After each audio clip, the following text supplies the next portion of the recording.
Hey everyone, big news out of Riyadh today. US and Russian officials held significant peace talks on February 18, 2025.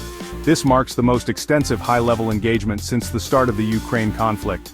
Top US representatives included Secretary of State Marco Rubio, National Security Advisor Mike Waltz, and Middle East Envoy Steve Witkoff.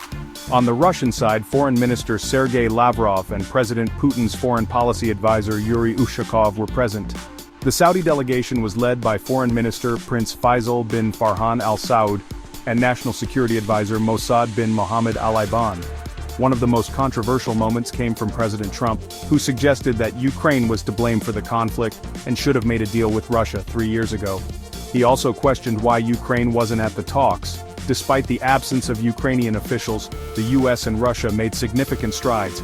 Both nations agreed to reopen their diplomatic missions in Washington and Moscow, and to work on restoring staffing levels.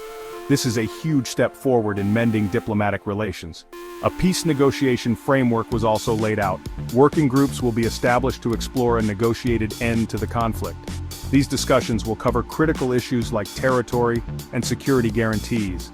However, Russia made it clear that they would not accept NATO troops as part of any peacekeeping mission. The exclusion of Ukraine from these talks has raised concerns among Ukrainian officials.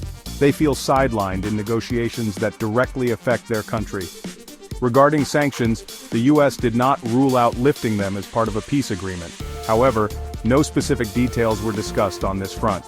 Interestingly, Russia also suggested potential joint US-Russia energy ventures after the conflict is resolved. This could signal a new era of cooperation between the two nations. So what does this mean for the future? It's a complicated situation with many moving parts, but these talks represent a significant step toward resolving a conflict that has impacted countless lives. The humanitarian crisis in Ukraine has been devastating, and any progress towards peace is a beacon of hope for those affected. Thanks for tuning in, and don't forget to hit that subscribe button for more updates on this developing story. Stay informed and stay safe. Please like, share, and subscribe.